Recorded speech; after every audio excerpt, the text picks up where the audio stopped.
আসসালামু আলাইকুম রহমতুল্লাহি ওয়া বারাকাতুহু। সুপ্রিয় দর্শক শ্রোতা, যেখান থেকে আমাদের এই প্রিয় অনুষ্ঠান উডিডোর ইসলামী সওয়াল ও জবাব অনুষ্ঠানটি দেখছেন, আপনাদের সবাইকে মোবারকবাদ। এই অনুষ্ঠানটি প্রচারিত হচ্ছে ইসলামী ব্যাংক বাংলাদেশ পিএলসি সৌজন্যে। আপনারা অবগত আছেন আমাদের অনুষ্ঠান থেকে আমাদের নিত্য জীবনের আপনাদের যত রকমের প্রশ্ন কোরআন এবং হাদিসের আলোকে দেয়া হয়ে থাকে এবং জবাব দিয়ে থাকেন দেশ বরেণ্য প্রখ্যাত ওলামায়ে কেরামদের মধ্য থেকে কেউ না কেউ। আজ আমাদের স্টুডিওতে উপস্থিত হয়েছেন আন্তর্জাতিক খ্যাতি সম্পন্ন আলেমে দ্বীন, আমাদের প্রিয় ব্যক্তিত্ব শাহ ওয়ালিউল্লাহ।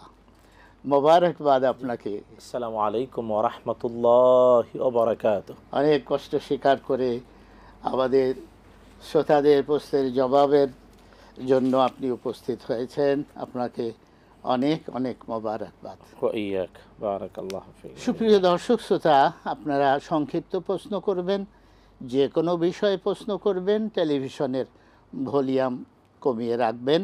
আমরা সরাসরি এখন প্রশ্নে চলে যাই।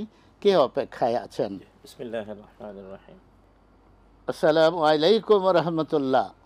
ওয়ালাইকুম আসসালাম ওয়া রাহমাতুল্লাহি ওয়া বারাকাতুহু। জি ভাই সাহেব। আমি পাবনা সুজানগর থেকে আব্দুল জব্বার বলছিলাম। জি মোহতারাম, মারহাবা।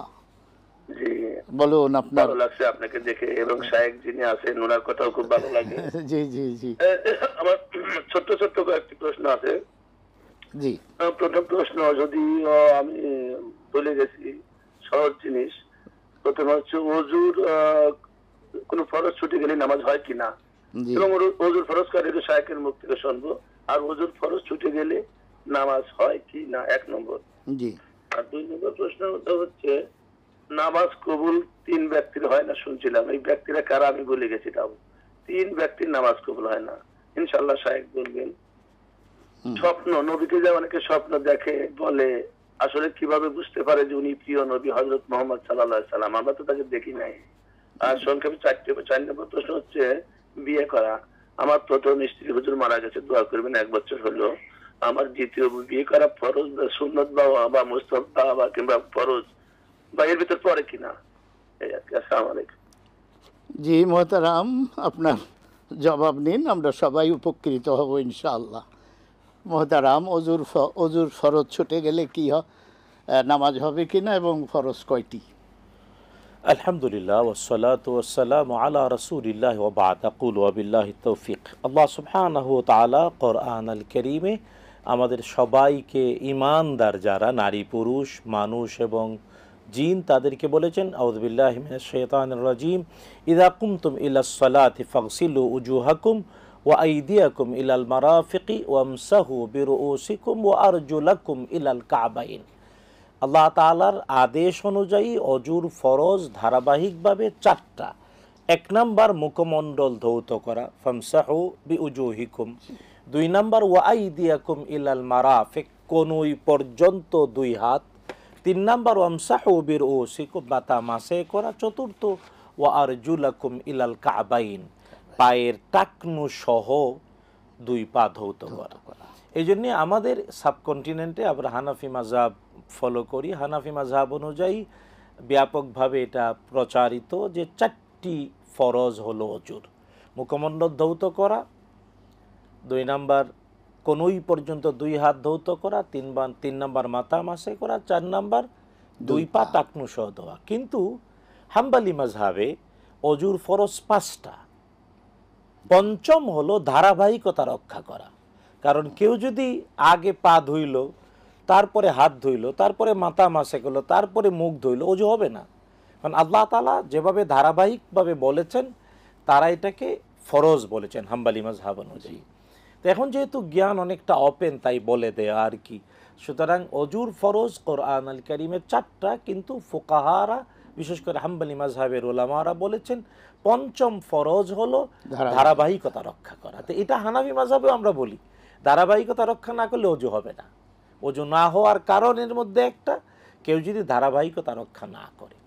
এখানে আরেকটা মাসালা হলো এর সাথে অজুর ফরজের, তা হলো যে এই অজুর মানে মুখমণ্ডল ধৌত করা, 2 হাত কনুই পর্যন্ত ধৌত করা, মাথা মাসে করা এবং পা ধৌত করা, এটা যাতে মানে মুতাতালিয়ান ধারাবাহিকভাবে দেরি না করে হয়, জি এ ব্যাপারে সকল ইমামরা একমত। যে কারণে আরেকটি মাযহাবের অভিমত হলো অজুর ফরজ 6টা।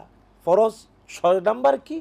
6 নাম্বার ফরজ হলো যে মুখমণ্ডল শুকিয়ে যাওয়ার আগে হাত ধুইতে হবে, হাত শুকিয়ে যাওয়ার মুখমণ্ডল হাত শুকিয়ে যাওয়ার আগে মাথা মাসে করে পা ধুইতে হবে। ব্যাপারটা যদি এমন হয় যে 10 মিনিট আগে মুখ ধুইল, 10 মিনিট পরে গিয়ে আবার 2 হাত ধুইল, না, হবে না। হবে না। তার মানে জ্ঞান উন্মুক্ত হওয়ার কারণে যদি কেউ বলে অজুর ফরজ 6টা, 4টি কোরআন দ্বারা প্রমাণিত আর 2টি মুস্তাহিদরা কোরআন এর মাকসাদ, শরিয়ার মাকসাদ অনুযায়ী নির্দিষ্ট করেছে, সবাই ব্যাপারে একমত। কিন্তু হানাফি মাযহাব ওগুলাকে ফরজ হিসাবে সিরিয়ালি দেয় না, কিন্তু অন্য মাযহাবগুলো এটাকে ফরজ হিসেবে সিরিয়ালি দেয়। কিন্তু হানাফি মাযহাব অনুযায়ী অবশ্যই ধারাবাহিকতা রক্ষা না করলে অজু হবে না, এবং এক অঙ্গ শুকিয়ে যাওয়ার পরে আর এক অঙ্গ ধুইলেও অজু হবে না। জি এখন প্রশ্ন হলো ওনার দ্বিতীয়টা, যে যদি অজুর কোনো ফরজ ছুটে যায় তাইলে অজুই হলো না, নামাজও হবে না, হবে না, হবে না। জি জি ওনার দ্বিতীয় প্রশ্ন, 3 ব্যক্তির নামাজ কবুল হয় না, ওই 3 ব্যক্তি দেখুন অনেকগুলো হাদিসে এমন বর্ণনা রয়েছে।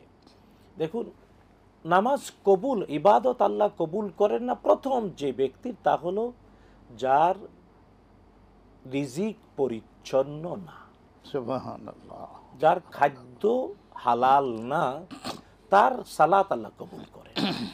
দ্বিতীয় আরেকটা সালাত এর অন্যতম ফরজ, ভিতরে বাহিরে আরকান আহকাম ফরজের মধ্যে একটা হলো পবিত্র জায়গায়। ইচ্ছা করে যদি কেউ অপবিত্র জায়গায় সালাতে দাঁড়ায়, তার নামাজ কবুল হবে না, হবে না, হবে না। জি আর আরেকটি, অনেকগুলো বর্ণনা একসাথে মেলালে পাওয়া যায় যে দায়ুস, তার নামাজ, তার কোনো ইবাদতই কবুল হয় না। আর দায়ুস ওই ব্যক্তি যার মানে স্ত্রী, মেয়ে, বোন, পুত্রবধূ, মানে যাদের উপরে তার কর্তৃত্ব আছে, এমন নারী যারা বেপরদায় চলে আর পুরুষটা কিচ্ছু বলে না, গাইরতবিহীন, দায়ুস কখনো জান্নাতে যাবে না, ওর কোনো ইবাদত কবুল হয় না, নামাজও কবুল হবে না। তবে হ্যাঁ, ওইটা আরো বর্ণনায়, যেমন পবিত্রতা ছাড়া নামাজ কবুল হয় না, যদি কেউ পবিত্র অজু করল না নামাজে দাঁড়ালো অবশ্যই কবুল হবে না, এটাও হাদিস দ্বারা প্রমাণিত। শুধু তাই না, যার খাদ্য হালাল না তার নামাজ কবুল হয় না, দায়ুস নামাজ কবুল হয় না, অপবিত্র জায়গায় ইচ্ছা করে দাঁড়ালো নামাজ কবুল হবে না, অনেকগুলো বর্ণনা রয়েছে। জি মোহতারাম, তার পরবর্তী আরেকটি প্রশ্ন, ওনার স্ত্রী ইন্তেকাল করেছেন, ইন্না লিল্লাহি, এখন পরবর্তীতে উনি দ্বিতীয় বিবাহ করবেন কিনা এবং এ ব্যাপারে শরীয়তের কি বিধান আছে? না, দেখুন, প্রথমত আপনিও দোয়া করেছেন, আমরাও দোয়া করি, আল্লাহুম্মা নাওয়ির মারকাদাহা ওয়াজআলিল জান্নাতা মাসওয়াহা, আল্লাহ তাআলা আপনার স্ত্রীকে ক্ষমা করে দিন, আপনিও তাকে ক্ষমা করে দিয়ে দোয়া করবেন। তবে হ্যাঁ, তার মোহর আপনি দিয়েছিলেন কিনা, মরে যাওয়া স্ত্রীর কাবিন পরিশোধ আছে কিনা, এটা দয়া করে নিশ্চিত হবেন। তিনি মারা গেছেন কিন্তু তার কাবিন তো আপনার পরিশোধ, অনেক মানুষ আছে বাংলাদেশে বিয়ে করেছে 30, 40, 50 বছর আগে, মোহরটা যেটাকে কাবিন বলে লিখে দেয়া হয়, পরিশোধ করে না।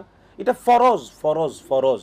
সুতরাং আপনার প্রতি বিনীত অনুরোধ, এটা স্ত্রী মরে গেলেও তার মোহরের অধিকার যদি ক্ষমা করে দিয়ে না থাকে, তাহলে অবশ্যই মিরাস হিসেবে বন্টন করতে হবে, এটা ফরজ। হ্যাঁ, এখন দ্বিতীয় বিবাহের যে ব্যাপারটা, আসলে এটা দেখুন, বিবাহ কারো জন্য ফরজ, কারো জন্য ওয়াজিব, কারো জন্য সুন্নাহ, কারো জন্য মুস্তাহাব, কারো জন্য নফল, কারো জন্য হারাম, হারাম হারাম হারাম, অ্যাবসলিউটলি হারাম। তো এই জন্যে মারহাবা, আপনি মারহাবা। আপনার অবস্থাটা বুঝবেন, আপনার পরিবার এটা বুঝবে, আপনার সন্তানরা, আপনি নিজে। কারণ বিবাহ মানেই শুধু মানে ওই বিয়ে মানে বয়ের শিকার দিয়ে 29 একার বিয়ে না, এর সাথে অনেকগুলো দায় আর দায়িত্ব, অনেকগুলো কর্তব্য রয়েছে। তো একজন নারী, আপনি একজন বৃদ্ধ মানুষ আপনার ঘরে স্ত্রী হিসেবে আনবেন, তার অনেকগুলো দায় দায়িত্ব রয়েছে। ওইগুলো আপনি পরিপালন করার বাস্তবতা আছে কিনা এটা আমরা বুঝবো না, আপনি বুঝবেন। তবে হ্যাঁ, এটার সাথে সহযোগিতা করবে আপনার সন্তানরা, পরিবার।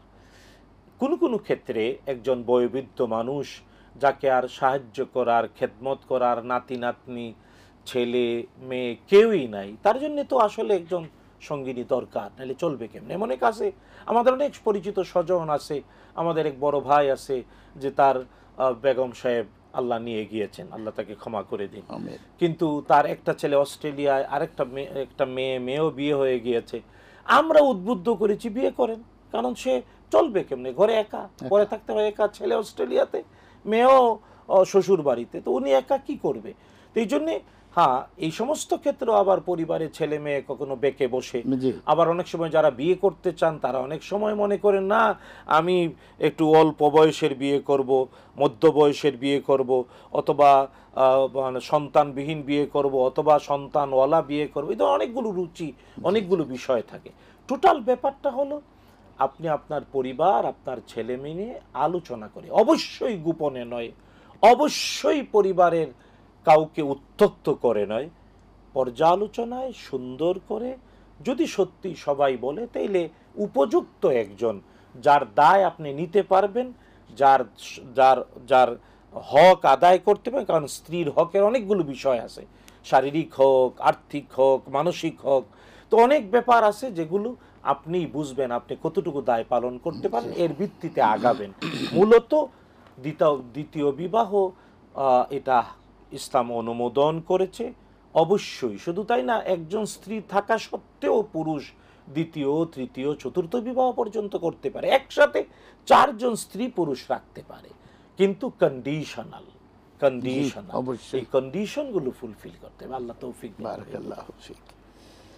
মোহতারাম, আপনি অত্যন্ত সুন্দরভাবে, যথার্থভাবে দুটি বিষয়ে ওনার এই প্রশ্নের জবাবে উল্লেখ করেছেন। আমি একটু না বললেই আমার আগ্রহটা মিটছে না। সেটা হলো মোহরের ব্যাপারটা, যেটা আপনি বললেন। আস্তাগফিরুল্লাহ, আমাদের দেশে মোহর ধরা হয় বটে, কিন্তু মোহর আদায় করার যে গুরুত্বটা সেটা অনেকের থাকে না, যেটা আপনি বলেছেন।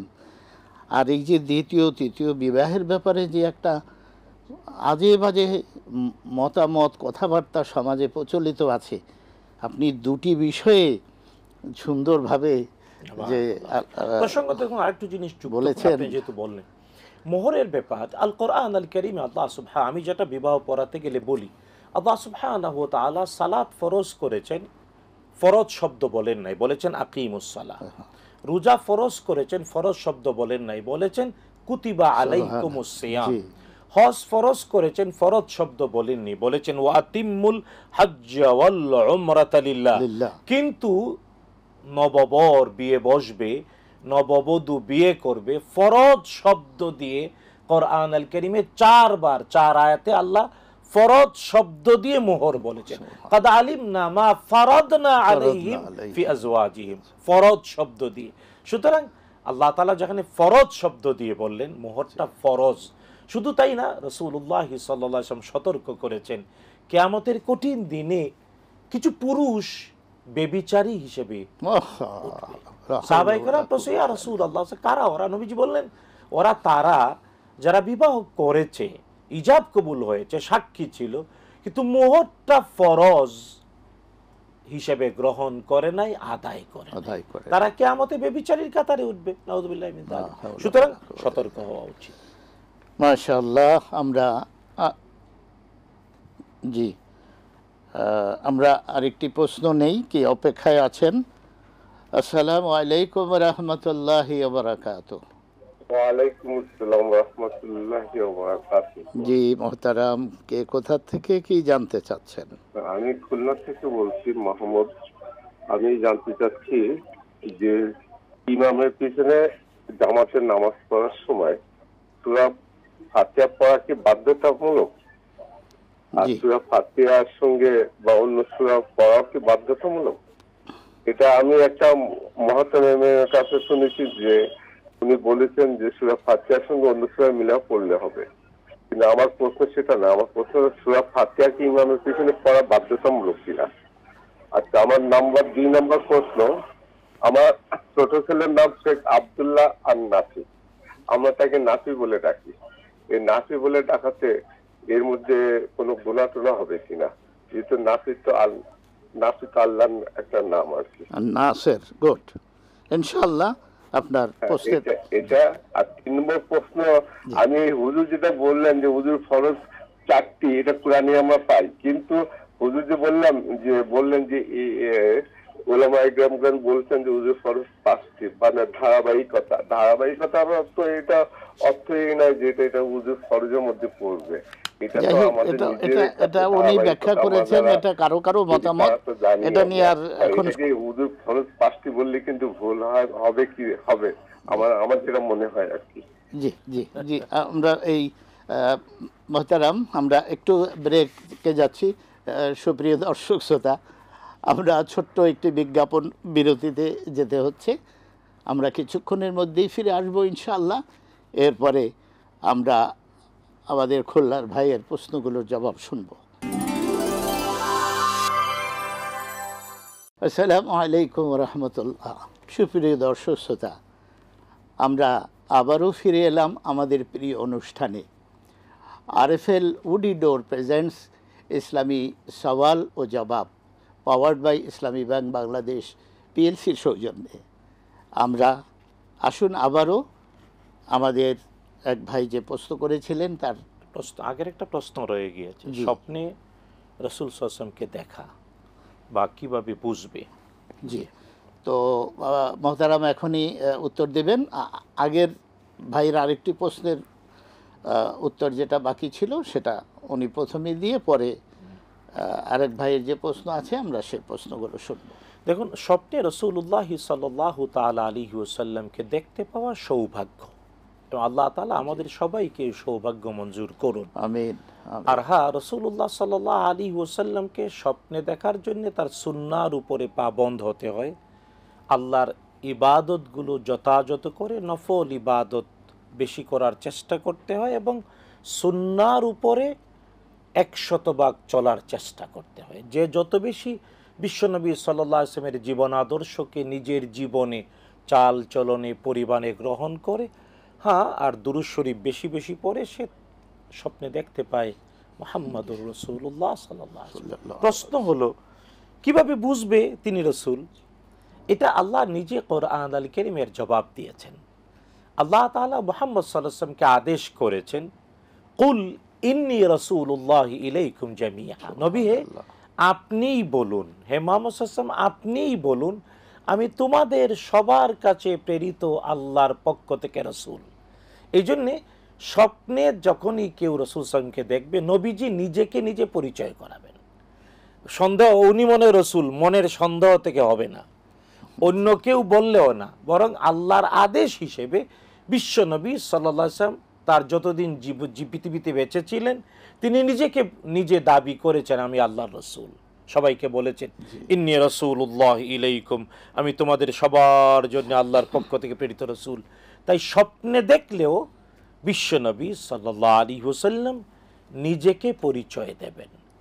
কারণ শয়তান স্বপ্নে দুটি জিনিসের আকৃতি ধারণ করতে পারে না, বলেছেন রাসূলুল্লাহ সাল্লাল্লাহু আলাইহি ওয়াসাল্লাম।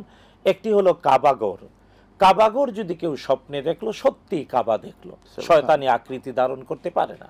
2 নাম্বার, মুহাম্মদ সাল্লাল্লাহু আলাইহি ওয়াসাল্লামের আকৃতি।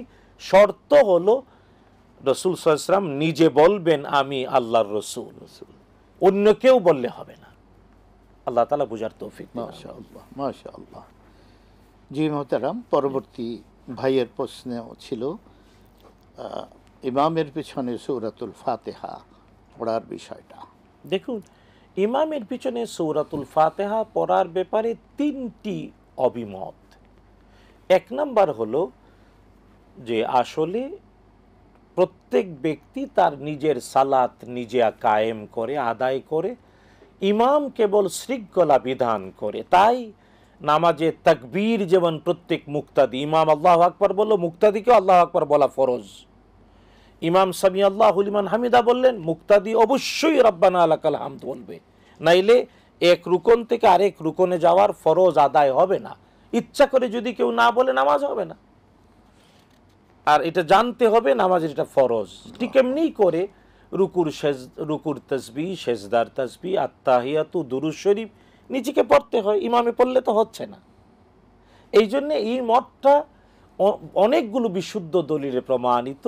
প্রত্যেক ব্যক্তি নিজের সালাতের ব্যাপারে নিজে জিজ্ঞাসিত হবে, তাই নিজে সূরাতুল ফাতিহা পড়বে। এটা হলো 1 নম্বর অভিমত। এর পক্ষে অনেকগুলো দলিল। 2 নম্বর একটা অভিমত হলো, না, ইমামের পিছনে ইক্তেদা করলে 2টি অবস্থা হয়। একটি অবস্থা, ইমাম জুড়ে জুড়ে তেলাওয়াত করছেন। তো ইমাম যখন জুড়ে তেলাওয়াত করে, তখন অনেক মাযাহিবের আইম্মাদের অভিমত, ইমাম জুড়ে তেলাওয়াত করছে, মুক্তাদি শুনবে।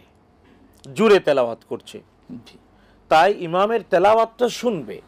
আর ইমামের তেলাওয়াতের সাথে গায়রুল মাগদুবি আলাইহিম ওয়ালাদ-দাল্লিন, ইমাম আমিন বলবে, নিজেও আমিন বলবে। এর দ্বারা ইমামের কেরাত শুনলো এবং দোয়াও করলো। এটা অবশ্যই করতে হবে, এটা সকল ইমামরা এই ব্যাপারে একমত। হ্যাঁ, কিন্তু ওই যে প্রথম অভিমত, তারা বলেন না, আদায় হবে না। ইমাম গায়রুল মাগদুবি আলাইহিম ওয়ালাদ-দাল্লিন আমিন শেষ করলো, ব্যক্তি নিজে ইমামের অন্য সূরার আগে পড়ে নেবে। এবং মদিনায় অনেকটা সময় দেয়া হয়, মদিনায় নামাজে ইমামরা সাধারণত সময় দেন। কিন্তু হ্যাঁ, এই ক্ষেত্রে হানাফি মাযহাবের উলামাদের অভিমত এবং বৃহৎ একটা উলামাদের অভিমত, বৃহৎ সংখ্যক, যে না, জুড়ে যেখানে ইমাম তেলাওয়াত করবে তাহলে শুনবে, আর ইমামের তেলাওয়াতের শেষে আমিন বলবে সূরাতুল ফাতিহা। তাইলে প্রমাণিত হলো সেই পড়েছে, ইমামের সাথে ছিল, শুনেছে তেলাওয়াত এবং হৃদয়ঙ্গম করেছে। আল্লাহ তাআলা হয়তো ফরজটা কবুল করে নেবেন। এবং আমরাও এটাকে মানে সহজ প্রতিপালনযোগ্য বলে আমরাও এটাকে চর্চা করি এবং চর্চা করতে বলি। যখন যেখানে ইমাম জুড়ে পড়বেন, মুক্তাদি শুনবে আর আমিন বলবে। দ্বিতীয় আরেকটা বাস্তবতা হলো, ইমামের পিছনে ইক্তেদা করলে, যে হ্যাঁ, ইমাম আস্তে আস্তে, ইমাম জোহরের নামাজ, আসরের নামাজ, মাগরিবের 3য় রাকাত আর এশার 3য় 4র্থ রাকাত, ইমাম নীরব, এই অবস্থায় কি করতে হবে, এইটা নিয়ে 2টি অভিমত। একটি অভিমত হলো, যারা আলা সাওয়াব, অনেক বেশি দলিল সহ সত্যের কাছে, তাদের বক্তব্য হলো, ইমাম যেখানে নীরব, শুনতে পাচ্ছি না, সেখানে মুক্তাদি সূরাতুল ফাতিহাটা পড়বেন। এবং এটা আমরাই এই অভিমতটাকেও সম্মান করি। ইমাম যেখানে নীরব, সেখানে মুক্তাদি নিজে সূরাতুল ফাতিহা পড়বেন। এখন মাসালার বাস্তবতার চেয়েও একটা হাদিস আমাদেরকে এই কথাটা এইভাবে বলতে উদ্বুদ্ধ করে। সহিহ মুসলিমের হাদিস, আবু হুরায়রা রাদিয়াল্লাহু তাআলা বর্ণনা করেছেন, হাদিসে কুদসি, আল্লাহ নিজে বলেছেন, কাসামতুস সালাতা বাইনি ওয়া বাইনা আবদি নিসফাইন, সালাতকে আমি এবং আমার বান্দার মাঝে সমান 2 ভাগে ভাগ করে নিয়েছি, অর্ধেক বান্দার অর্ধেক আমার। এবং কিভাবে, যখন বান্দা সূরাতুল ফাতিহা তেলাওয়াত করে, প্রতি আয়াতে আল্লাহ জবাব দেন। যখন বলে আলহামদুলিল্লাহি রাব্বিল আলামিন, আল্লাহ বলেন হামিদানি আবদি। যখন বলে আর রহমানির রহিম, আল্লাহ বলেন আসনা আলাইহি আবদি। যখন বলে মালিকি ইয়াউমিদ্দিন, আল্লাহ বলেন মাজ্জাদানি আবদি। তা আল্লাহ জবাব দেন। এখন আপনার আমার সালাতের কোনো একটা ফাতিহায় আল্লাহ যদি জবাব দেন, এর চেয়ে বড় সৌভাগ্য আর কি হতে পারে? এই সৌভাগ্যটা তো আমরা দূরে ঠেলে দিতে পারি না। এই জন্যে এই ফজিলত এবং অনেকগুলো বিশুদ্ধ দলিল আমাদেরকে এটা উদ্বুদ্ধ করে, যেখানে ইমাম নীরব সেখানে পড়ব। কিন্তু তৃতীয় আরেকটা অভিমত হলো, না, ইমামকে ইক্তেদা করলো, ইমামের কেরাতই মুক্তাদির কেরাত। কিন্তু এখানে এই অভিমতের সাথে অনেকগুলো দুর্বলতা ফুটে ওঠে, যে দুর্বলতার মধ্যে এটাও একটা, ইমামের পিছনে ইক্তেদা করলেও আমাকে তাকবীর বলতে হচ্ছে, আমাকে রুকুর তাসবিহ সেজদার এইগুলো না হয় সুন্নাহ, কিন্তু আমাকে ওয়াজিব হিসেবে আত্তাহিয়াতু দুরূদ শরীফ পড়তেই হচ্ছে। সুতরাং ওই ইমামের কেরাত মুক্তাদির কেরাত করে সূরাতুল ফাতিহা পড়বে না, যে তৃতীয় অভিমত, এটার অনেকগুলো দুর্বলতা ফুটে ওঠে। তো আমি অনেকগুলো বিষয় স্পষ্ট করে বললাম। আল্লাহ তাআলা আমাদেরকে আমল করার তৌফিক দিন। আমিন। ওনার দ্বিতীয় প্রশ্নটা অবশ্য আপনার প্রথম জবাবে অনেকটা এসে গেছে। হ্যাঁ, আচ্ছা, মোহতারাম আরেক ভাই অপেক্ষা আছেন, আমরা ওনার প্রশ্নটা নিয়ে তারপরে বাকি জবাবে যাচ্ছি। আসসালামু আলাইকুম রহমতুল্লাহ।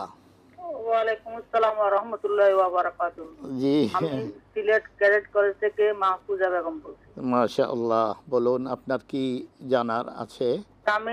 স্বামী স্ত্রী একত্রে বাসায় জামাতে সালাত আদায় করতে পারবে কিনা, আচ্ছা, নিয়ম বলে দিবেন।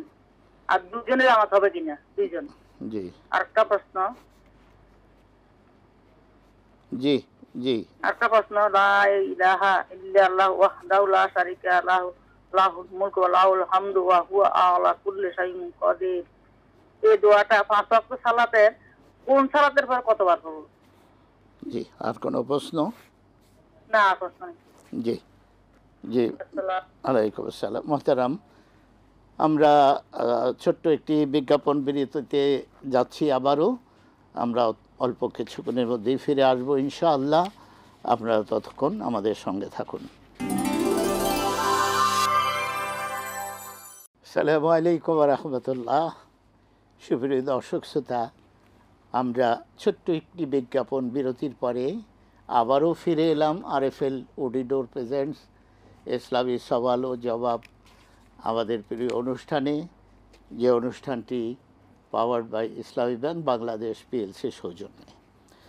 আমরা ইতিপূর্বে সিলেট থেকে যে বোন প্রশ্ন করেছেন তার দুটি প্রশ্নের উত্তর, এবং তার পূর্ববর্তী আর এক ভাইয়ের ছেলের নাম আব্দুল্লাহ নাফে, এই প্রশ্নগুলোর উত্তর দেখুন, এখন যে মোহতারামের কাছ থেকে নাম শুনবো। আব্দুল্লাহ আন্নাফে ঠিক আছে, কারণ ওই আরবিতে আন্নাফে, আব্দার, আন্নাফে, এই ধরনের আল্লাহ তাআলা 99টি গুণবাচক নামের মধ্যে আন্নাফে আছে।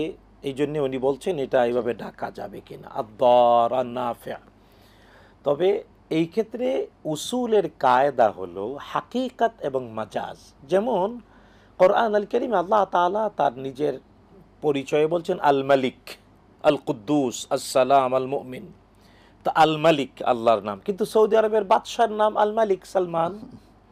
প্রশ্ন হলো কিভাবে? এটা হলো শরীয়তের যেমন বীজগণিত বোঝার জন্যে সূত্র লাগে, এই জন্য কোরআন এবং সুন্নাহ বোঝার জন্য উসুল জানা লাগে, উসুল সূত্র। দুর্ভাগ্য হলো আমাদের সমাজে এখন উসুল জানে না লোকজন, বাংলা অনুবাদ পর ইংরেজি অনুবাদ পরে পরে পটাশ পটাশ কথা বলে, আর বুঝে না। এই জন্যে হাকিকাত, মাজাজ, খাস এবং আম, এই যিনি মুশতারাক, মুআওয়াল, এই উসুলেরই কায়দাগুলো জানলে, মানে সৌদি আরবের বাদশাহ মালিক আর আল্লাহ তাআলাও মালিক, আকাশ আর পাতাল পার্থক্য, এটা বাস্তবতা, সবাই বুঝে।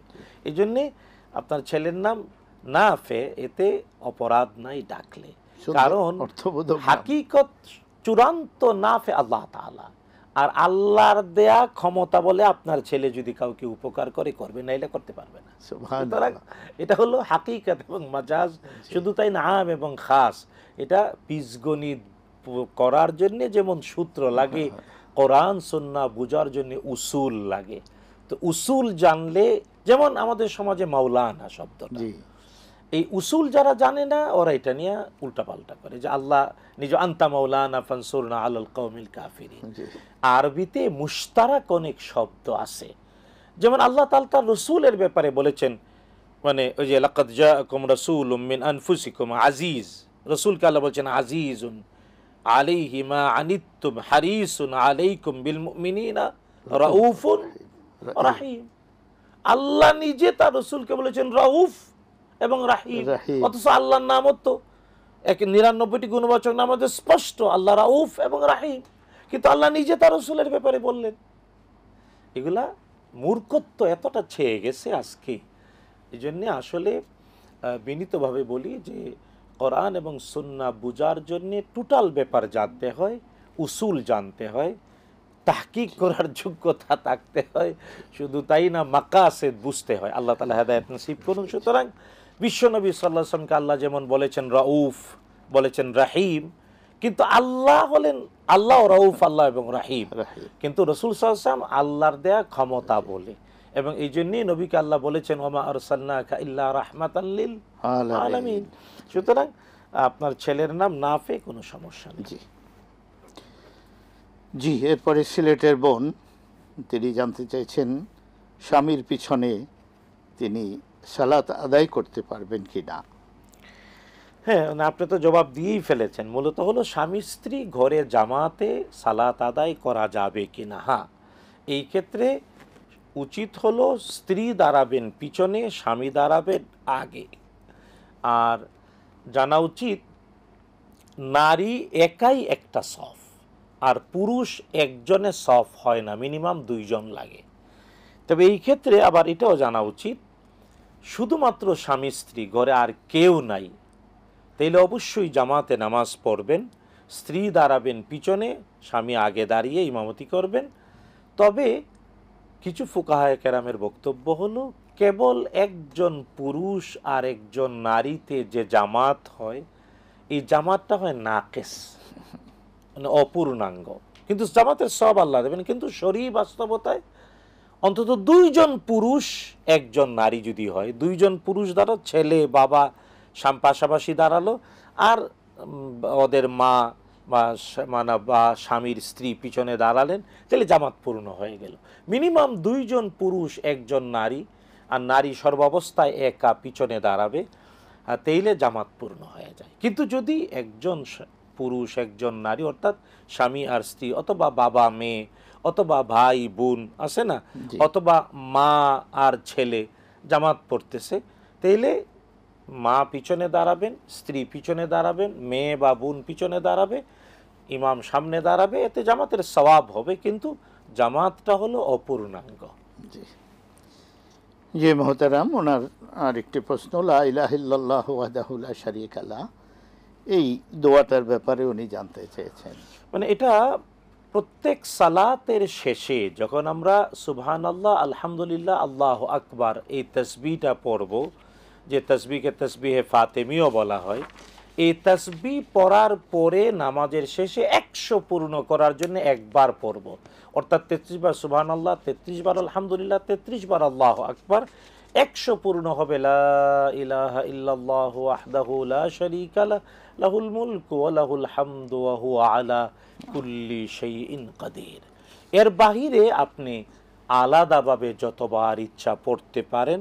এই তাসবিহটার আরও অনেকগুলো বৈশিষ্ট্য আছে। যদি কেউ লা ইলাহা ইল্লাল্লাহ ওয়াহদাহু লা শারীকা লাহু লাহুল মুলকু ওয়া লাহুল হামদ ওয়া হুয়া আলা কুল্লি শাইইন কাদির 10 বারও পড়ে দৈনিক, তাহলে তার শরীরে জিন প্রবেশ করতে পারবে না। 100 বার পড়লে অবশ্যই পারবে না সারাদিন। এমনকি এই তাসবিহ পড়ে দোয়া করলে দোয়া কবুল হয়, কারণ এটা একটা তাসবিহ না, এটা একটা দোয়া। কোন দোয়া? যে নবীরা আরাফার মাঠে করেছেন, বলেছেন রাসূলুল্লাহ সাল্লাল্লাহু আলাইহি ওয়াসাল্লাম। এর মধ্যে তাওহীদের স্বীকৃতি রয়েছে, আল্লাহর একত্ববাদের কথা রয়েছে, আল্লাহর কর্তৃত্বের পরিচয় রয়েছে। সুতরাং এটা সংখ্যায় কেবলমাত্র ওই তাসবিহে ফাতিমির পরে 100 পূর্ণ করার জন্য একবার, এর বাকিটা হলো আপনার ইচ্ছা, বাধ্যতামূলক নিজে যতটুকু পারেন করবেন। মোহতারাম, আপনাকে অসংখ্য ধন্যবাদ। দর্শক শ্রোতা, আপনারাও যারা আমাদের এই প্রিয় অনুষ্ঠানের সাথে দীর্ঘ সময় সংযুক্ত ছিলেন, আপনাদের সকলকে মোবারকবাদ। আমরা দীর্ঘ সময় শুনছিলাম আরফেল ওডিডোর প্রেজেন্টস ইসলামী সওয়াল ও জবাব, powered by Islami bank Bangladesh PLC সৌজন্যে।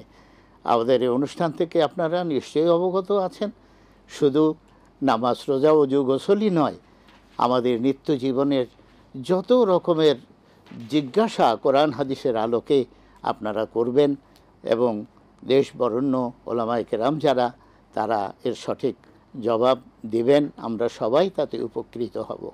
পরবর্তী অনুষ্ঠানে আবার দেখা হবে এই প্রত্যাশা রেখে আমি মোহাম্মদ সাদিকুল ইসলাম আপনাদের কাছ থেকে বিদায় চাচ্ছি। আমার সঙ্গে ছিলেন প্রখ্যাত আলেম দ্বীন শাহ ওলিউল্লাহ হাফিজাহুল্লাহ। আসসালামু আলাইকুম ওয়া রাহমাতুল্লাহি ওয়া বারাকাতুহু।